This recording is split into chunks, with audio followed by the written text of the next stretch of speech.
Hey everybody, welcome to Open the Gates. I'm Matt Burke, your host, and today we're gonna have on Mike Murphy, and he's gonna be talking about LONGSHADOW, his interesting project. You guys got to check it out.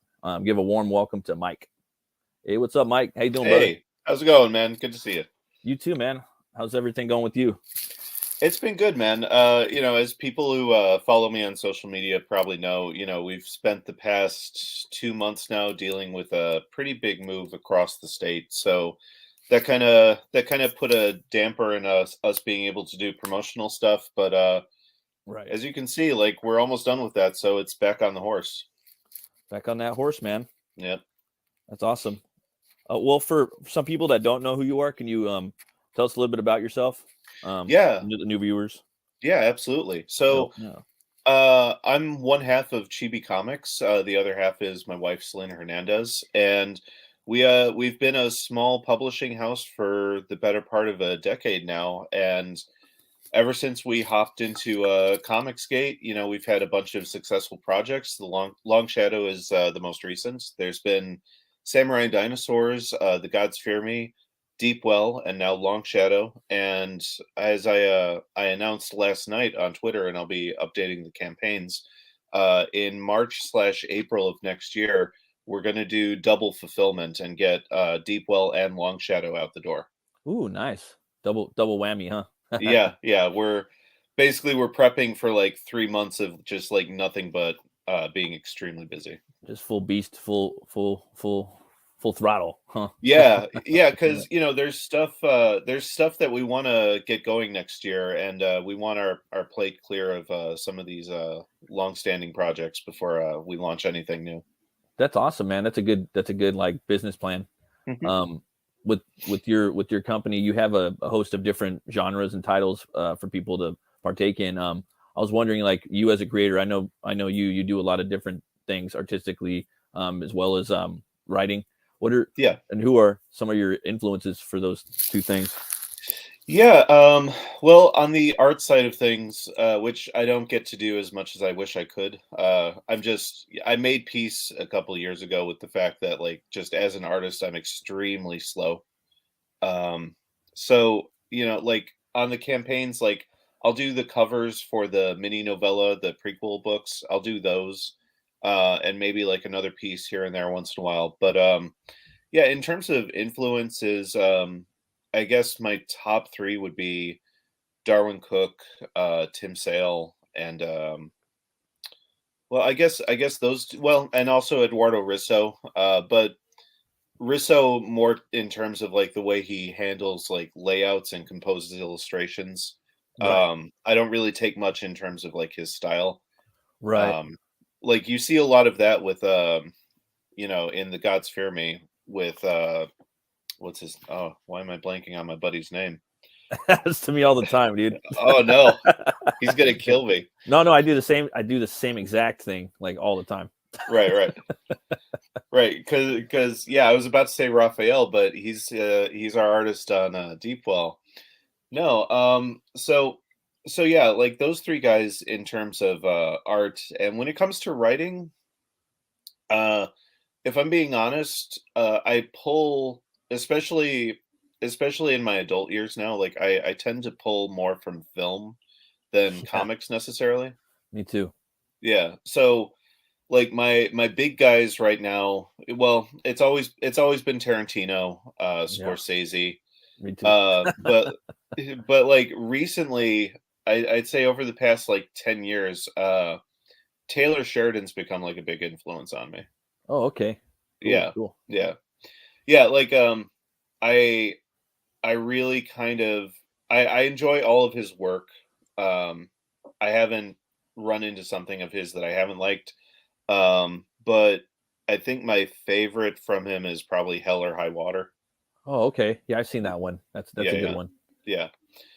So yeah, like I mean, there are comic influences in there, Grant Morrison, Warren Ellis back when he was, producing work, Garth Ennis, like that whole kind of British wave that came in the early 90s, like those guys all influenced me a lot. The British but wave of comic writing, like metal had that too. The British wave of heavy metal, yeah, man. right? So yeah, it's just, I don't know, it's just the way it's been my whole life. Like, film's been a huge influence. If I wasn't so attached to the hip to comics, I'd probably be trying to direct at this point. Right, like you can make a movie on your phone nowadays. Like Spielberg did one. I think it was his first music video, and Mhm. he did it on a phone. I think it was about 6 months to a year ago. Sorry, the time kind of Right. goes all over the place, but Yeah, ever since 2020, time doesn't mean anything. it's like it's like a different thought process altogether. Like for a while, for me, like a year would feel like 4 months. About Right. that started about 10 years ago, and now it's just kind of something different entirely. Yeah. Yeah, and what's his name? Steven Soderbergh did a cell phone movie, Unsane, I think it Oh was wow. called. Yeah. So yeah, it can be done. I just at this point in my life, the idea of jumping into like an entire new medium and trying to like learn from step one, I can't. You know. Right? It's a lot. Yeah. It's a lot to take in. Yeah, it's a lot. That's one of my goals too. Before I die, I want to make a handheld, a phone movie, a movie Sure.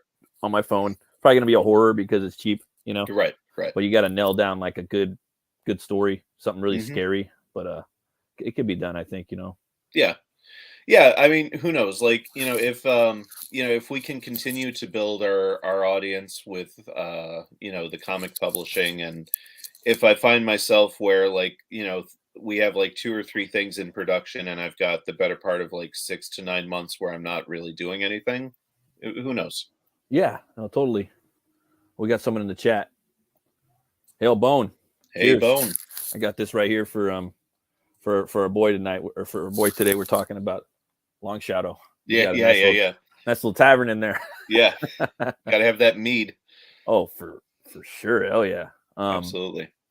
Do you want to maybe go over the campaign right now? Yeah, sure. Can we do it on your end? Yeah, Or do sure. you I need got it right to? here. I got it right Okay, here, actually. Just let me share it real quick. sure. Do, do, do, do, do. Do, do, do. Are you cool if we show the trailer? Yeah, let's do it, man. No. Yeah. All right, here we go. You guys ready? Long Let's go. Shadow. Let's do it.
Oh yeah, man. That's awesome. Thank you. Thank you. Got me pumped up, man. Yeah, I still love that trailer. I can't wait for this book. This is one of my most eagerly anticipated books that I backed that's coming up, Awesome. Thank you, man. I appreciate that. Oh, for sure. Would you like to give a little rundown on the book and the story and the plot, maybe whatever you'd like? Sure. About Long Shadow. Yeah, let's do it, man. So yeah, as the trailer states, it's this is a blending of both fantasy and noir. There's elements of detective fiction. There's elements of sword and sorcery to it. There's elements of high fantasy to it. I kind of wanted to take everything that I love from both of those genres and just put them into a blender. So Longshadow is your new favorite ogre detective for hire, and he's based out of a town called Coal on Brick. And one day, every story's got to have a dame. So he's approached by a dame right there, Red Locks, to hunt down and take out the Prince of Echoes, who is this evil, malignant force from another time and another place. You're going to learn a whole ton about the Prince of Echoes throughout the story, and he ties into the overall Murphyverse a little bit. But again, as I always say when I talk about the Murphyverse stuff, each story is standalone. We'd love to have you guys read each and every story that we publish, but you don't have to, and they're not so interconnected that things won't make sense if you don't. So that's kind of the springboard for the story. It's him figuring out who, what, where, when, and why. Like, where does this thing come from? Why is it here? What is it doing? And it's, I don't know. Oh, hey, Pops! I see you just jumped into the chat. Hey, Pops. Sorry, I can't see because I'm on my thing. Right. So yeah, I'm really happy with how it's shaped up. The draft has been done for a while, and I did some revisions earlier this year, but then again with some family stuff and the move and everything, we got busy. Jeff's only got a couple illustrations left to do, so now that things are calming down, I'm going to take that time to do one more revision on the draft, and as soon as he's done, we're going to go into post-production and formatting and stuff. Nice. Yeah, and the plan is hopefully to be able to do digital fulfillment by December or January, and like I mentioned earlier, this and Deepwell are going to go into fulfillment by March or April. Sick! I can't wait. I can't wait for that. And yeah. I'm so amped up for for Deepwell. I just love what you're doing with that and Thanks, everything that you're doing, man. You're like really doing something original, bro. Like in this spectrum of independent comics and Comicsgate. You know what I mean? No one's doing this right now. And so I really can't wait for these two books. Thank you, man. Yeah, we were talking about influences earlier, and I think one of the things that I take from Tarantino is I like this idea of like having a set number of projects that are all diverse and varied. Yeah, it really and that kind of goes back to what you're doing too with the pulps. It's when those pulps came out, those quick, fast stories, you know what I mean? Those hit it and quit it stories, fun, right? There was the diverse genres for you to pick from, you know what I mean? Yeah, and you're doing that, Yeah, exactly. I mean, pulps. When we think of pulps, we tend to think of the proto superhero stories, but like pulps covered everything, man. I mean, there was fantasy, there was crime. I like all the genres that we kind of know and love today kind of were rooted back in pulps, back in the day. I love that map, dude. It's so jelly, dude. I want to do a map for one of my books. Yeah, dude, you have to. Like, I'm doing maps for every campaign now. Right? For every book. I mean, like if you have probably more than like two places, like two settings in your book, you might as well make a map. I'd say three. Yeah. If you got at least three settings in your book, like three towns, right? You could do a map. Yeah. We're gonna put together a map for the Gods Fear Me 2 of just kind of what the state of the world is. Which Christie Shinn, by the way, I remembered the name of my dear friend who's the artist on Gods Fear Me. So yeah, like with the Gods Fear Me, we're gonna do like kind of a map that shows the state of the world because this is 200 years after the fall of man, and like a massive old ones alien invasion. So just the topography of the planet has changed. And when we get to the Red Key, I'm gonna do a map that's a loose layout of the Murphyverse. Ooh, sweet. Oh, the whole Murphyverse. Yeah. Oh, that's badass, dude. Wow, that's cool. So all of your stories are going to be within one universe. There's not going to be like parallel universes at the moment. No. Thanks again, Pops. He says he shared this out to all of his places. Thank you, sir.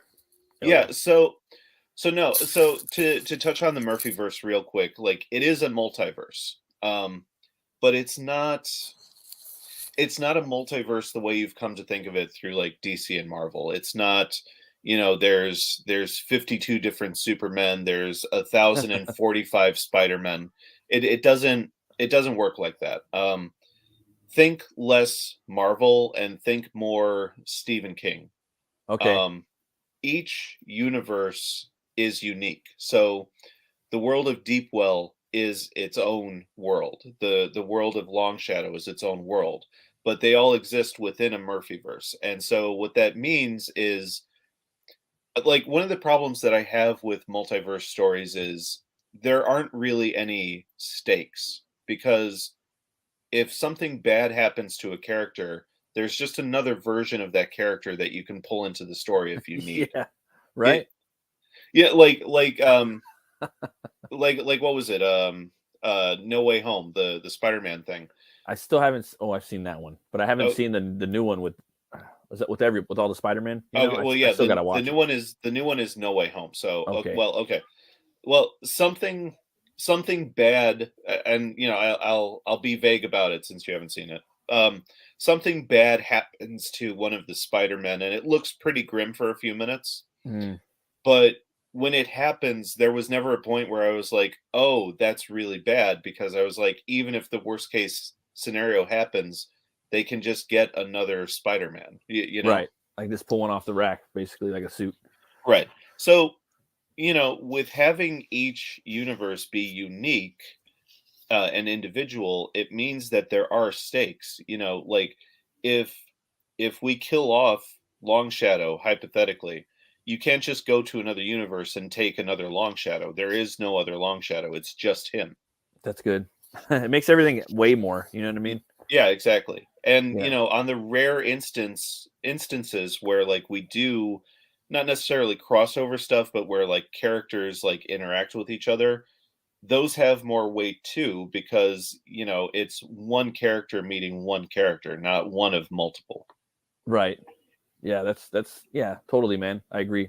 To me personally, I'm not a big fan of parallel universes. Sure. Like, I mean, maybe two. Like for my universe or whatever, the Rune Cutterverse, however you want to call it. Yeah. I have the one that we're in right now, like reality, and then Mm-hmm. there's another one for now. Like that's all I want. You know what I mean? And I could just have like a timeline in that, and it just keeps things a little more concise for me. Yeah. I'm cool with the one and done multiverse type movies or episodes of things, but after a while it gets kind of light. Yeah. I realize like the whole multiverse thing, especially over the past year and a half with all the stuff that both the film divisions of Marvel and DC have been doing. I know people are getting a little jaded on the concept. Yeah. I want people to know, like, hey, I hear that and I completely understand that, and this isn't just as like all the different genre work that I do is kind of my take on that genre.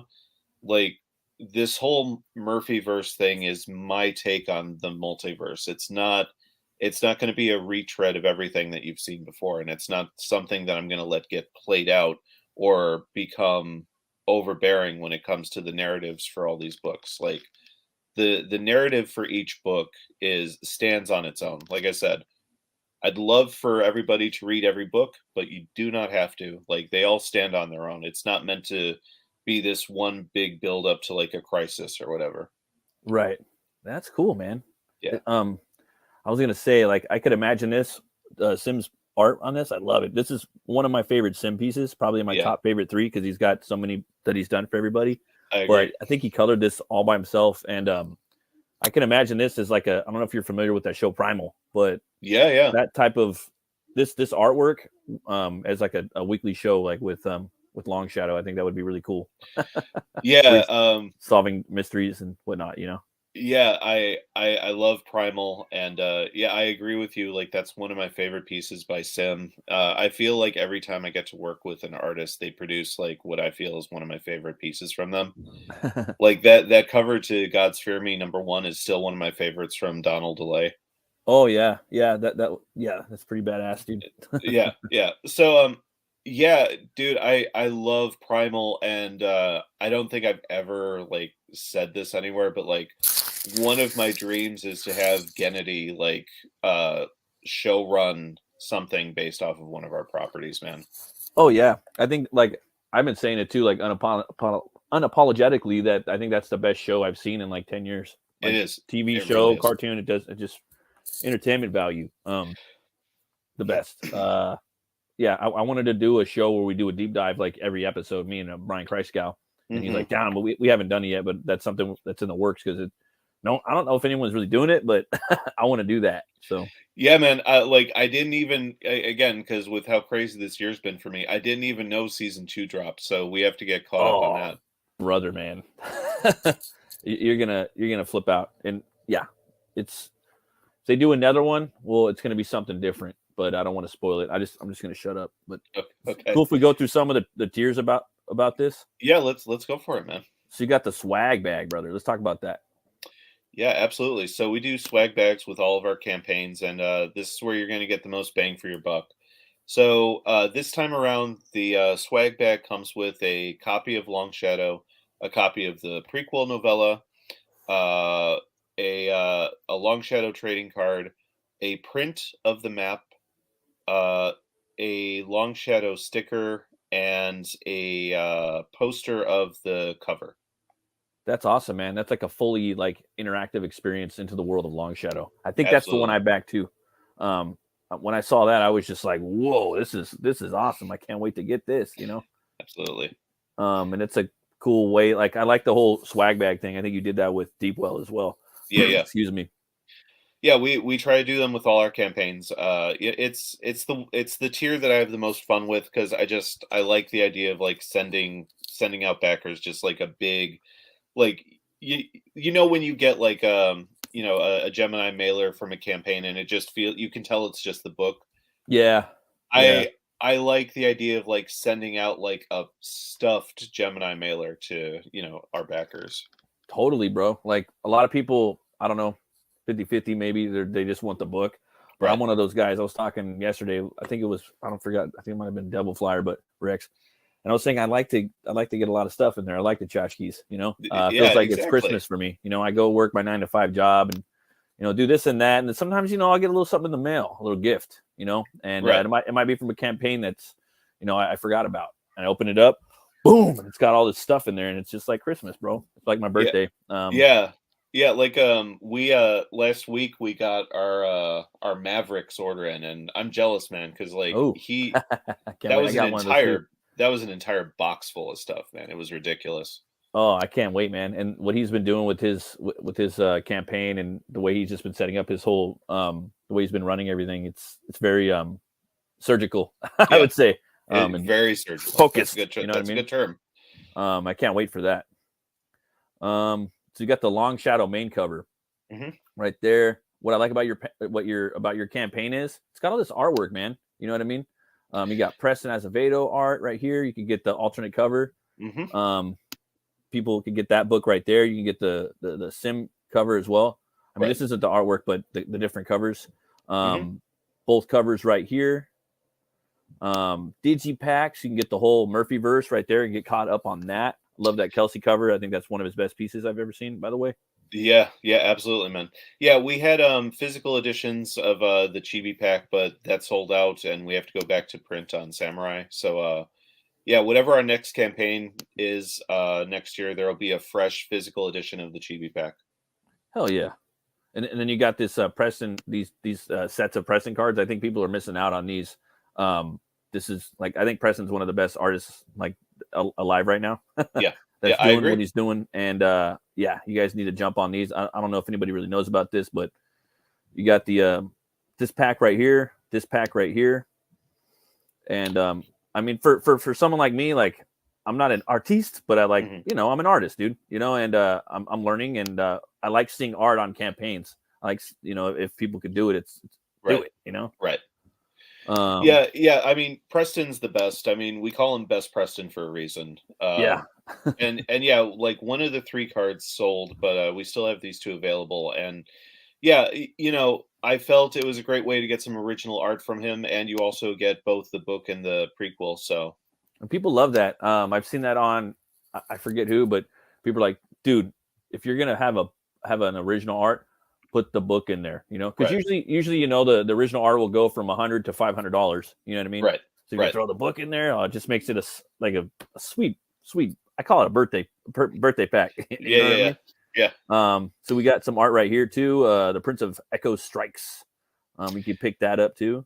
Yeah, so Jeff, you know, Jeff's been kind enough whenever he finishes a piece, you know, he lets us throw it up for sale, and yeah, it's been a great way to, you know, again, get some original art out there in the world. And yeah, as with the Preston trading cards, like these little original art pieces do come with the book as well.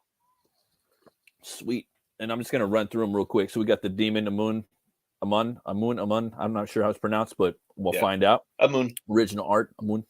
And then you have the Veda, the Crone original art. That's badass. I like that one a lot. Yeah, it's pretty great. We have this piece right here. This is probably like one of the probably I would think this is probably the first, second, or third piece you've ever done for this character when you were doing the concept art, right? Yeah, yeah. So like we, you know, we listed the concept art for sale on the campaign, and yeah, like I needed to do these quick sketches to give Jeff something to work off of, and like they turned out pretty good, so we were like, why not just add them to the campaign? And yeah, so real quick for the many echoes, it's our drawn in tier, and so basically think of the Prince of Echoes as kind of a parasitical thing take on vampirism.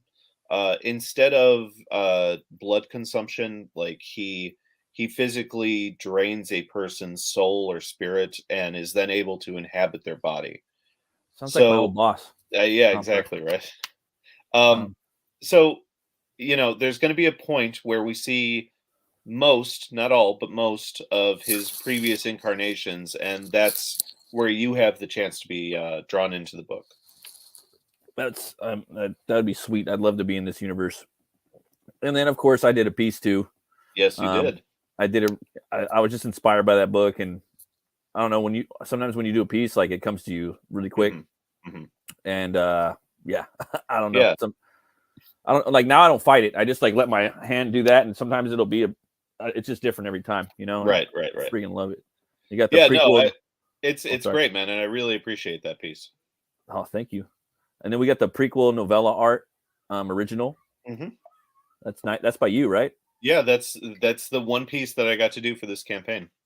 Yeah, that's beautiful, man. Thank you. Like, I think you should do more art, bro. I like Uh, your style. It's got an old school, like, I'm sorry, I get confused on the ages, like, mhm. but it definitely has like a Bronze Age feel Thank you, to it, Golden thank you. Age, you know, which Yeah, yeah, I like more. The more I go back into comic books, I like a lot of the old school stuff, dude. I hear you. I'm a I hear you. '90s kid. I mean, that's where I love the most. Right. Main cover original art. I wish I could buy that, and that's got that Giallo feel to it, man. Hmm. Hmm. um, 100%, man. yeah. And yeah, like I told Jeff, you know, once the commission went through, Yeah. I told him like, you know, I can just add the yellow in, you know, digitally, like you can just focus on the live art, so to speak. And he was like, no, it's okay. So, you know, if anyone does buy this, like the entire thing top to bottom is covered in yellow. So like, but and then you could put it on like I would put that on in my living room. I'd put that like I'd probably put it like maybe even above like a fireplace or something. It'd Yeah, be a yeah. good talking point, and the yellow would just draw you in, you know, and Right. you could see the brush strokes and everything. Like really get in there. Even in the yellow from here, it looks flawless. But for me, I don't want to see the flawless. I want to see the little microscopic brush strokes in there, Yep. you know. Um, and you got the Preston cover, original art, you know. Hmm. The Yeah. Preston's. Oh, I love his pencils. The It's pencil king. again, it's one of my favorite things I've seen from him. Yeah, it's awesome, dude. And damn, you guys just like a dang. Yeah, Look at that. yeah. Everything else is sold out. Woo! So you guys come and check this campaign out. It's going to be closing up pretty soon. So for me, what I like for Christmas is, what do you want for Christmas? We do the white elephant with my family members. I'm like, hey, go back me a book, Yeah. Straight up. It used to be give me a gift certificate, for somewhere. Right. But now it's like, no, there's so many books I want to back. So come back LONGSHADOW. But yeah, man, I'd like to talk about LONGSHADOW as a pulp, a pulp book. It's not like your typical comic book, it's more like like an old Solomon Kane book, or you know what I mean? Yeah, there's a lot of Robert E. Howard in there, man, for sure. Yeah, dude. And for people that don't know about pulps and illustrations with pulps, you want to give a little rundown about that? Yeah, absolutely. So pulps were always something that I grew up with. My dad had some of the original editions, but for the most part, what he did was he collected the original paperback reprints that they did throughout like the 60s and 70s. And those things were beautiful, but the problem was those reprints took out most, if not all, of the interior art. So they just kind of became like little mini novels. And like a quick rundown for anyone who isn't super familiar with pulps, like they really kind of were the bedrock of what eventually grew into the comic book industry. They weren't novels and they weren't comics. They were somewhere in between. They were illustrated novels. Call it 6 to 8 chapters and like maybe 2 illustrations per chapter. And as we talked about earlier, they covered a huge array of genres, horror, fantasy, crime. And yeah, like these things were what everyone was fixated on pre-comic books. And I love the format, and I love how fast and accessible the format is as well. So, right. So, well, sorry. No, go ahead, man. Go ahead. No, I can't. I'm gonna hold on to it. Okay. So when we started this year, I was thinking about pulps a lot, and I knew that it was gonna be a couple months before we could launch like another major campaign.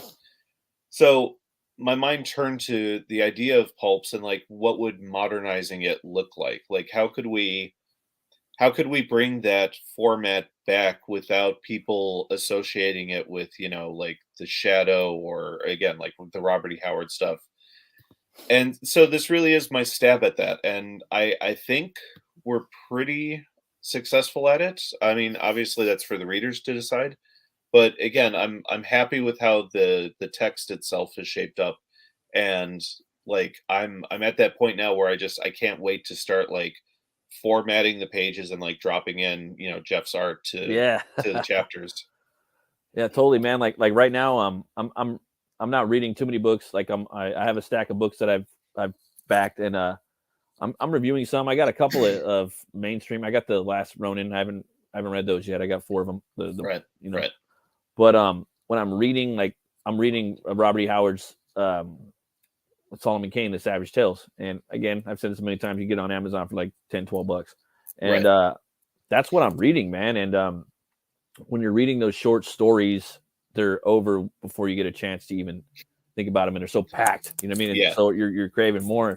Like, and I'm like, damn, I want more. And it's already over. You know what I mean? Yep. It's just juicy and just quick.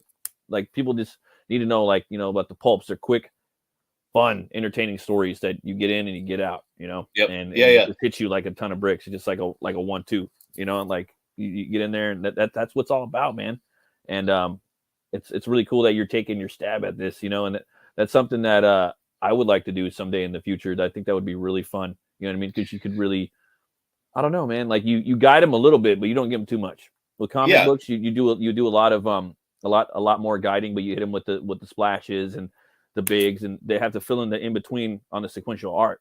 But with pulps, you have to really let the reader formulate the story in their head, but you're like, no, dude, it's this. But then they take that because you have those art drops within the story, you know, and Right. you still have to formulate it. But it's something totally like you got a pulp, you got a comic, you have a video game, you have a movie. It's all different forms of multimedia, and you're going to get different, and a book, and you're going to get different entertainment values or experiences out of those different forms of multimedia, you know?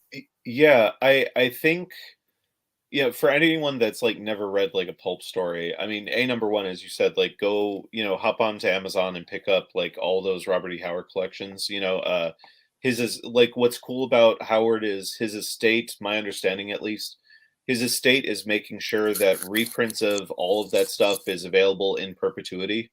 So, like, there's some stuff where, like, if you try hunting down, like, Doc Savage collections, like, some of those go in and out of print. But, Oh yeah. But all of Robert's stuff is, like, permanently available. So I think the main difference that people should know between, like, pulps and, like, a novel Right. is yeah, as you were saying, it's economy. Yeah. You know, like, there are books where, like, you know, an entire chapter will be spent talking about the inner turmoil of a character or their motivations or their mental state. You know, there will be entire like paragraphs dedicated to like character descriptions and what someone looked like or how they walked. You don't really get that with pulp, and I think part of that, you know, as you said, is because of the illustrations. Like, you don't need me to describe to you what Long Shadow looks like. You know what he looks like the second the book begins. Oh yeah, yeah. It's already established, you know what I mean? Yeah, But then you figure some things, you know what I mean? Like, how does he move? Like, you're starting to, you know, is he lumbering over like that, or is he walking like back like that? You know, that's all. But still, like, your little nuances here and there, you're going to establish in your brain. You know what I mean? Right. So yeah, like the writing is really economic. Like with pulps, you get in, you get out. You have to make your point, and as you said, the reader just carries the rest of the story. Yeah, and I think that's going to be real fun. For the people that back this book that haven't read the pulps, I think they're going to be in for a real treat, and they're not going to know what the fuck's going on in their brain for a little bit. Thanks, man. Like, Thank you. no, but like seriously, like they have no choice. Like once they Right. read it, they're like, "Whoa, what's going on?" Like you know, you're going to take over because of this different experience. You know. Yeah. I was going to ask you, man. What's your favorite metal band? Whew. Okay. Yeah, and I am Cold Pops if you're still there, and I'm a cold-blooded person. So okay, so like some quick background on me. Like my upbringing, like I was raised on like rockabilly and the blues. Yeah. And you know, once I became a teenager, I got heavily into like, you know, punk and hip hop. But there is a place for metal in my heart. I think, God, I don't know all time. I don't know if I could do all time, but I definitely I always what are get the people with this. yeah, no, recently. Okay. So I even put punk and metal like in the same genre, and I can get jumped. I don't give a fuck. Like I put it in the same thing, dude. Like because they grew up at the same time. You know what I mean? There's a lot to share. I mean, obviously there's notes and technicalities with metal that you're not going to get with punk, but sure. there's a lot of similarities, bro. I'm sorry. You know Well, what I mean? yeah, I mean, there are. I mean, look, like if you want to talk punk, I mean, like the easy answer, and I don't mean to like go basic bitch on you, but like You gotta sometimes, you know? yeah, like obviously like Minor Threat, you know, Yeah. like Minor Threat's one of those bands, like it just unlocks something in your head when you're Yeah. a teenager and you're like, oh, I get it. Yeah. Like like obviously this is what I'm doing with the rest of my life. Mm-hmm. But to give you a more direct answer, I don't know about all time, but like lately I've been really getting into Onslaught. Okay. Okay. Yeah. Like what's their most recent album? My buddy, Uh I'm just listening to this random. Like today, I'm listening. I was washing some dishes mhm. for a show, and I was listening to this band called Wolfheart. I was like, oh, okay. Okay. And then I listened to another band called I can't even pronounce the name, Svelventer or something like that. Oh, I forgot from Scandinavia. And right. it's one of my favorite singer he's got like 10 different bands, and I was like, my homeboy, he was like, hey, dude, check out this band, because he's into all the stuff I'm into. But yeah, man, what was it again? That was Onslaught. Yeah, Onslaught. Okay.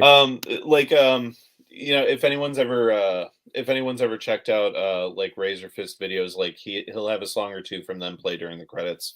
Oh, okay. Yeah, I've known about them for a few years now, and like I've dug on their stuff, but like it hasn't really hooked in my brain. Yeah. But their most recent album, I think it dropped in 2020. Man, that thing is a banger. So just just go out there and look up Onslaught, people. I'm trying to listen to new bands every single day, like as much as I can. And there's this part of me like, fuck that. I don't want to listen to new shit. I like my old shit. And there's so much stuff that like is out there that's old, that hasn't even been discovered yet. You know what I mean? Right. And you got the new bands in, but I just want to check out a bunch of stuff. You know what I mean? I hear you. And there's so much. You know, I'm subscribed to all the metal like labels. You know what I mean? So I'm always trying to look at new stuff every day. And usually for something, you got to listen to it like 2 times at least for you to go, I fucking hate that. You know what I mean? Oh yeah, I'm for sure I hate this now. You know what I mean? Yeah. But that third time you might be like, okay, well, like I might like it. You know what I mean? Like sometimes you'll listen to an album, even by like your favorite bands, and you might not like it the first time, and then after a couple listens, you might like it. Yeah. Bill Dillard. Hey, Dillard. How's it going, man? Oh man, Dillard. Brother from the Fornia, from Dead Fornia, right there. Yeah. No, Dillard's a good guy. Yeah. I find that whole thing, that whole logic applies to everything, like not just music, because like a thing that like Selena and I say to each other all the time is like, we always try to be careful to grow up but not old. Yeah. Oh no, totally. You have to. Listen to a song last year and didn't like it. Sorry. Okay. Like I find like, especially like once you hit that like, age 40 hump, like you really start getting set in like what your tastes are. Yeah. And I never want to be that person that's like, the only stuff that's good is stuff when I was like younger than 25. That's what I'm talking. Like you can't do that. That's what I'm talking about. Like the newer metal bands that are coming out. Like it's like, dude, you got to listen to it. And that for movies, comics, stuff, right? You got to be a little bit open-minded. You know what I mean? They might not align with you politically or whatnot, but that doesn't really reflect the art, of what you're partaking in. You know, but and with that whole thing, like unless an artist or a writer or whoever like directly like takes a shot at me or like my peers or whatever, I tend to like just do my best to separate the art from the artist. Oh yeah, it's hard, right? It's I know you're talking like a lot of the mainstream. Yeah. It sucks, dude. It hurts, bro. I ain't gonna lie, it fucking hurts. Like I like some artists and they'll do some stuff, some mainstreamers. Right. But damn, dude, I like, you're an inspiration to me, bro. And like you're out there talking some stuff that doesn't make any sense. It really doesn't. Like I'm not gonna sit there and cry about it all day, but you're pissing me off. And I love your work. And it's like it's hard sometimes, but what you said, you have to differentiate the art from the artist. Yeah, and I think the Ghost last album was good. Okay, yeah.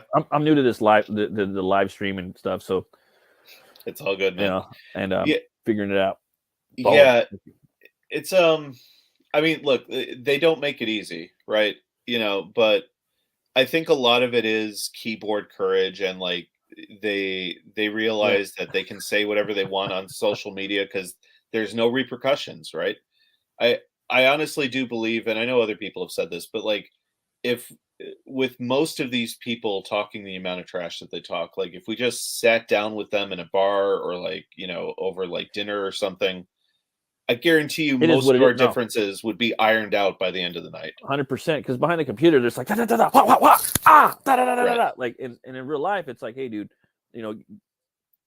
really? And they figure it out, and it's just a bunch of hot takes and what is it? You got to stick up their ass at that moment. You know what I mean? Right. I was also going to ask you, man, what's your favorite movie? I have nothing but time to cry about. Oh, Dillard, we got to change that, man. Things All Day. Favorite movie, dude. Okay. All right. Well, I can give you a top 3. Top 3 for a good couple of years now have been Road to Perdition, Okay. The Fountain, and The Grey. Wow. Okay. Those are I think if I had to round it out to a top 5, I'd add Evil Dead and 12 Angry Men to that. yeah, right. But yeah, like those top 3 movies, I know some people like think like, all time in terms of like, what it contributed to the medium or what it means to film as a genre. Like I just look at it in terms of like what those films mean to me. Oh yeah, for sure, for sure. And yeah, like each of those films, like with Road to Perdition, like and I know this is like a little inside baseball, but No, go for it. with Road to Perdition, that movie means so much to me because um what's his name? Paul Newman. Um, him playing Rooney in that movie, everything from like his body language to the way he carried himself to the Irish accent that he put onto the end of every sentence. Oh yeah. He basically was my grandfather. Okay. So like I can watch that movie and I'm like, oh hey, there's Pops, Yeah.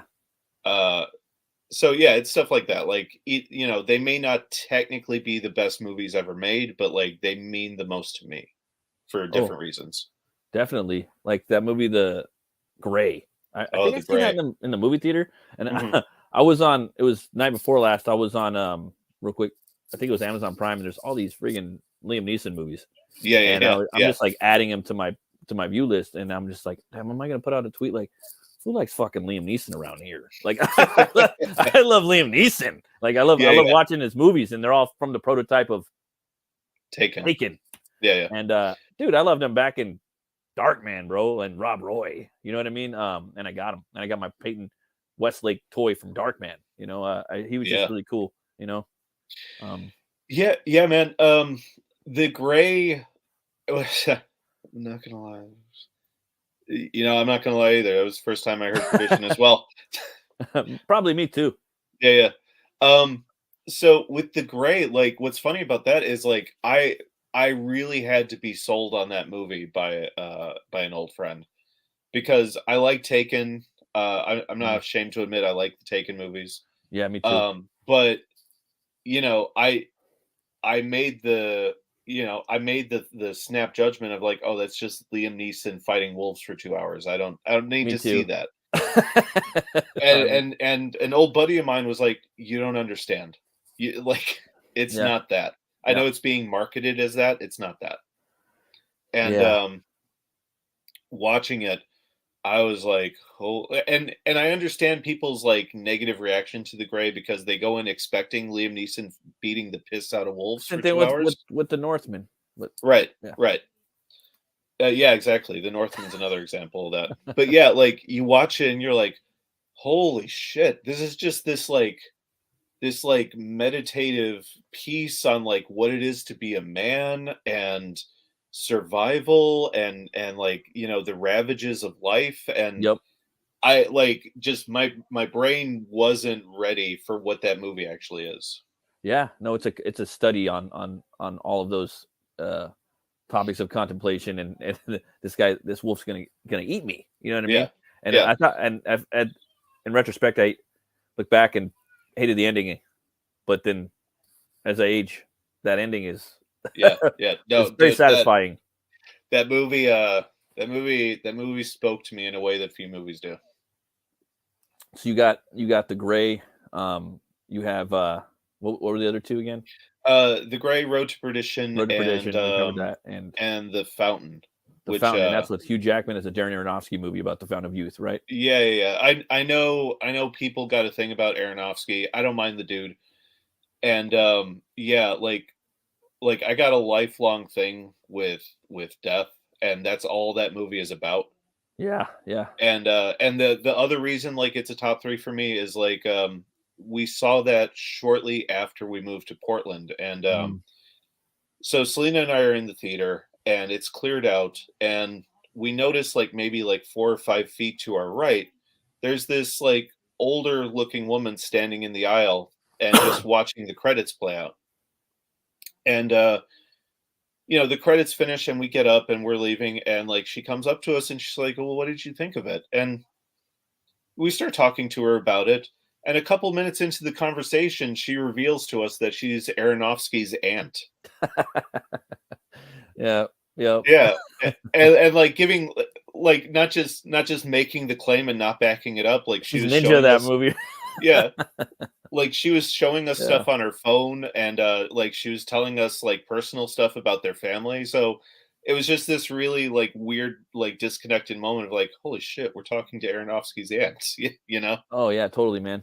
I Yeah. really like The Wrestler a lot. I probably Oh, saw it dude. twice, but like respect, like there's all these movies I want to go back and watch, but I don't have time to do it. But I really Right. like that movie for different reasons, you Yeah, know. And man. I like Black Swan a lot, and then going Yeah. back and or watching because I do this horror show with Brian Christgau, and he's an encyclopedia on horror and aficionado, and you know about the Giallo and all the foreign Right. films and all the American films, whatnot. He's got it. He Right. knows it. Suspiria. People have spoken about that movie, and I never watched it. Sat down, watched it.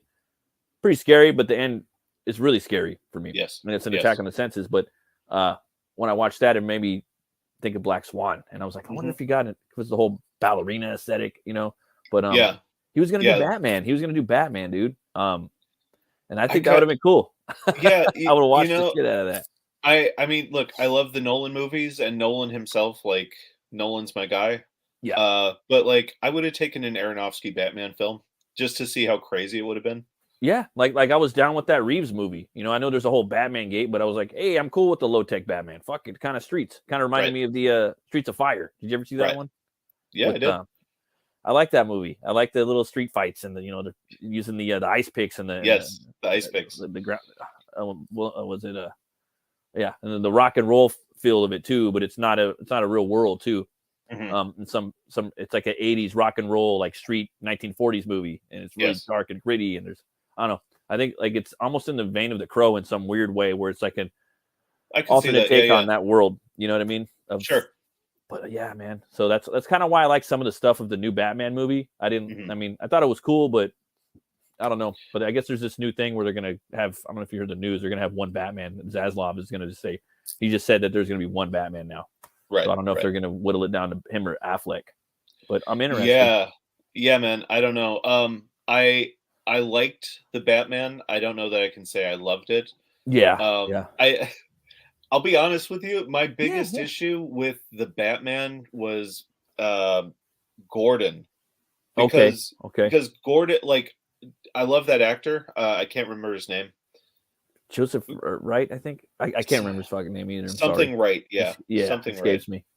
me. But anyway, his entire role in that movie is to ask the stupidest questions. Yeah, he's giving him all the answers in some ways, like kind of hinting. Like I don't Right. know, it seems Batman Right, was like- kind of like blundered a little bit in some ways, But Yeah, like in Appreciate the Gordon's effort, I guess. confusion, like Gordon acts like a confused idiot through the entire movie, and that confusion is what makes Batman go like, "Oh, well, because you don't know shit about this, that reminds me that the answer is that," you know? yeah, Like yeah, I'm like, that's not Gordon. Like when the point with the thumb drive where they see the thumb drive and Gordon's like, "What's a thumb drive?" I'm like, "You know what a thumb drive is, Gordon."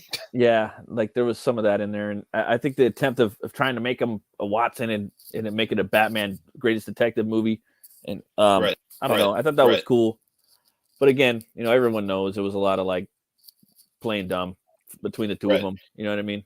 It's like, come Yeah. on, dude, really? Come on. You know what I mean? You would have figured that out already. But I like the effort. I like that they put him in the movie in the bat suit. Most of the time he's in bat suit, But Yeah. he's Again, low tech though, I and they did. can build it from there. I guess like he can't even fly off a building. He's got to use like that. He's got to use the wingsuit. You know what I mean? The Which I think is paraglider kind of. suit or whatever it is. I think that's kind of cool in a way, and you can take it in any direction from there. And he says he's down to play in any movie as long as people want him. And then Affleck, he's kind of flaky. So I don't know. We'll see. Yeah, I don't know. I would if I was Zaslav, I would give a nice swan song for Batfleck, like maybe one or two films, and then just bring in Patterson as the Batman.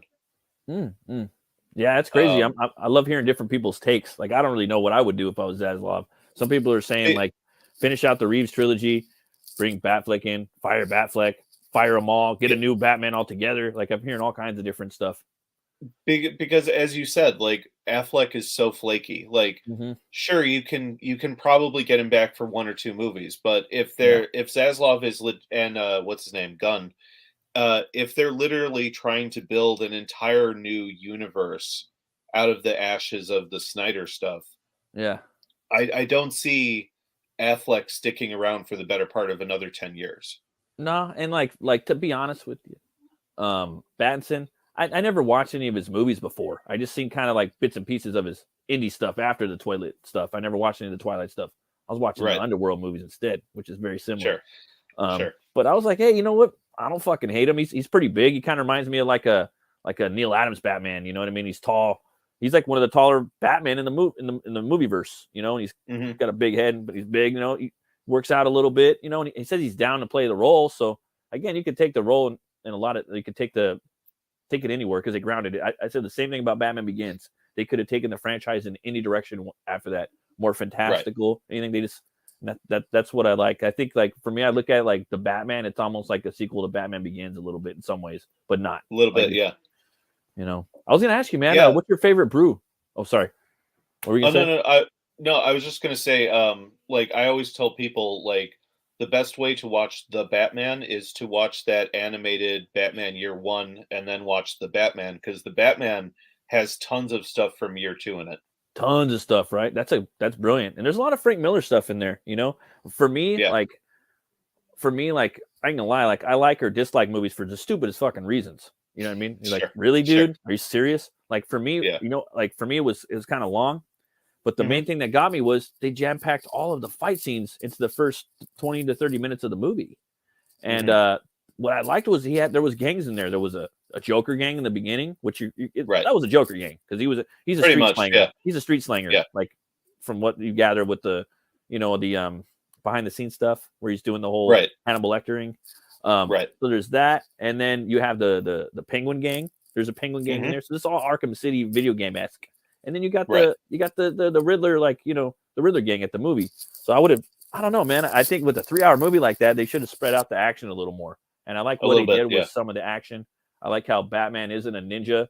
It's another take. He doesn't have to go to Ra's al Ghul. I was telling the wife about that. And she's like, you know what? It's kind of believable. Like, he's probably not going to be a ninja. You know what I mean? I mean, he's probably going to make up his own Bruce Fu or whatever you want to call it, you know? But for me, it was just like spread the fight scenes out more, bro. Yeah, that's what I'm saying. Like it was just straight up Year Two. Like I love that there are so many scenes where he just walks into a room. It's not that he just like, you know, ninjas his way in. Yeah. Like he just like dealing with the Penguin at his club. He just walks into the club. Yeah, it's very Streets of Fire, like the whole with the subway going over the head. Subway. Yeah. I like that. And he just goes in there. I'm here to see the Penguin. You know, and that little fight scene he had with the guys, I like that too. I like his guns where he's got a gun that's just attached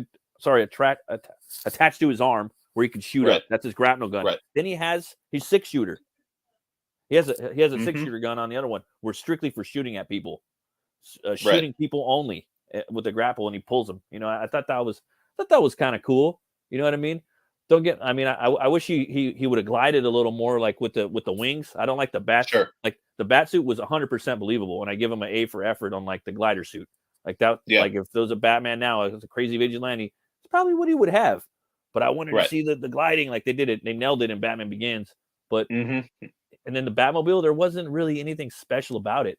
It was completely grounded. There wasn't any guns. There wasn't any grapnel hooks or nothing on it. So I kind of, you know, there's certain things I liked about this movie, but it could have been cut and they could have spread out the action and made him a little smarter as far as technology goes. And I think it would have been, yeah. And, you know, like I feel that there's room for improvement. Yeah. And that's why I'm saying, like, you know, do what you have to do to wrap up Affleck's version.